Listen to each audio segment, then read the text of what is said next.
watching Kilt Can Cook, the Scottish cooking channel that encourages young men and women to have confidence and competence they need to conquer the kitchen. Oh, we got a great show for you today, because today is the first episode of season 3. And actually, you know what? I got something to show you. You see this? This is a new pan. My friend James, he gave me this pan. It's not as good as my old pan. I miss my old pan, but this is a good pan. Sometimes you gotta take what life throws at you. Because life's a lot like a pan. And sometimes life gets full of grease and caked on cheese and roast. And you can't give up. No, you can't just throw your pan away. No, you got to reach out, you got to grab your wash rag, and you got to rub out that grease, huh? Pick off that cheese, and then just really try to get that rust out. But sometimes rust sticks to the pan harder than you think it will. So you got to throw your wash rag out, because that's not going to do it. No, you got to take your steel wool and you got to really grind hard. Just apply that elbow grease to get that rust out, because you don't want that rust in there. That'll poison you. That'll make you go crazy in the head. No, you got to get it out. And sometimes even that didn't enough to get the rust out. No, this isn't good enough. You can't throw this out. But what you got to do, you got to hold yourself up high. You got to run to that there windy, and you got to say, "Oi! These pans are dirty as hell, and I'm not going to take you no more." Welcome to season 3. And we're back. Hello, reporting to you from my closet. Well, I hope you enjoyed that. That was a minor tribute to one of my favourite movies, UHF, starring Weird Al Yankovic. His only movie thus far. You should watch it if you haven't already. We're in here because, well, I've always wanted to try this video in a video sort of thing. It always gives for more interesting commentary, I think. And this means it won't be quite as scripted as it usually is, but should be more fun, should be more personal between you and me. Of course, this is where I record all of my audiobooks, all of the Kilt Can Cook stuff, any voiceover work I'm doing. So, it works pretty good for what I want, but let's get to the recipe. Alright, so bacon wrapped Eggvocado. So, you're going to want bacon, eggs, boiled of course, avocado or mayonnaise if you don't like avocado or don't have any. You're going to want some pickles. I use sweet pickles because I didn't have dill. I recommend dill because it tastes better. And mustard. Anything else you want to add, well, that's on you. I have done deviled eggs before. You can click the link over there if you want to see it. But this is a slightly new version. I'll explain the reason behind it later on. But for now, sit back, enjoy. Let's figure out how to make this recipe together, eh? Let's see. Waiting for the dark to appear. Alright, so we're going to add about 9 eggs.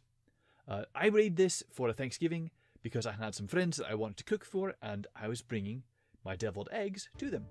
Set your eggs and then turn on your heat, cover it with a lid and set it to boil. Bacon we're going to cook slowly because bacon, as it cooks, if it cooks on high temperature, all the fat starts to leak out, and that means the bacon shrinks as well as gets crispy. We want not crispy bacon, and we want it to not shrink, so low heat will give us that. It's very important. You'll see why in a wee bit. Alright, so our eggs are boiling now. We're going to turn the heat to low, and then we're going to set our timer for 15 minutes. That'll give our yolk time to harden, and that's exactly what we want. 15 minutes, heat to low, lid on the top. Now, the bacon, we're going to cook 10 strips of bacon because we've got 9 eggs. Our eggs are going to cut in half, and our bacon we're going to cut in half. So we've got 18 eggs to 20 strips of bacon. Once you get your bacon ready and it looks good, set it out on some paper towels and let the fat drain off. Now the fat is, of course, the tastiest part, but we're doing things, we're not just eating the bacon, we're using the bacon. Clean your skillet off, put it on the cooker and let it sit for a wee bit longer. And of course, once that bacon finishes, we're just going to let it sit and drain for a wee bit longer. It's good. It's nice and simple. And on low heat, it's very hard to ruin bacon when it's on low heat. You can do it, of course, but you have to be skilled. All right. After 15 minutes are up, take your eggs, put them in a pot, put them in a Tupperware or some sort of thing. Turn your water on. Let it get nice and cold. You can add ice if you've got ice available, but I didn't, so I just did it this way. Let it sit for a wee while.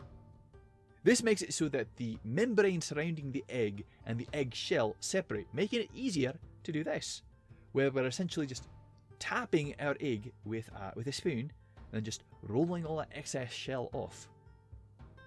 I actually really like the feel of peeling eggs. I don't know why, but it's satisfying to me. It's a lot of fun. Alright. Rolling. Alright, so we're going to take a knife, split these in half, and do that for all the eggs. Now, the reason... I've done 3 different versions of this recipe. And each time I had to scrap it. The first time I did it, it looked good, but the food tasted terrible because I experimented with sriracha and all manner of garbage. It tasted just wretched. The second time, it tasted good, but it didn't look good. This time, we got a pretty good medium road. As you can see, when you're ready to empty out your yolks, you can just kind of manipulate the egg white so that you can just plop the egg yolk into your bowl. Scoop out your avocado. Remember, we are using avocado in place of mayonnaise to blend all of our egg yolks together. Once again, if you don't like avocado or I didn't have it available, use mayonnaise. It's perfectly fine. But we want a nice creamy blend. So I'm using an entire avocado here.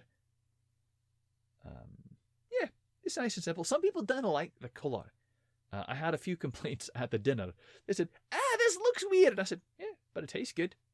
And they agreed. Begrudgingly. I'm adding the sweet pickle here. It's nice and diced. I do recommend dill because it tastes better, but I didn't have it available. Add mustard. Remember, taste your food as you go along. Because you might want more mustard. But, you kind of take flavouring back. You kind of unseason your food. That's why you got to do it wee bits at a time. Alright, and at this point it's nice and creamy because the mustard also creams things up a wee bit. And we can just scoop it into our egg whites. Look at that. That's just beautiful. Alright, our bacon. We're splitting it in half. See, this bacon's nice and malleable. It's easy to use. We're going to take a strip, we're going to wrap it just like halfway around the egg, and then put a toothpick in to bind it all together.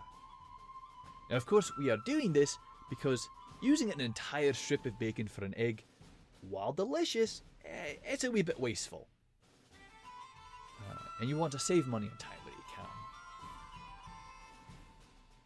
can. Also, don't overstuff your eggs because that's a terrible idea too. Well, there you go. Our first time doing it inside my closet, the video within a video format. I hope you enjoy it. Depending on how simple this is, I'm going to probably use this format for all my other videos going forward. But in the meantime, you are watching Kilt Can Cook, the Scottish cooking channel that encourages young men and women to have the confidence and competence they need to conquer the kitchen. Oh, be seeing you.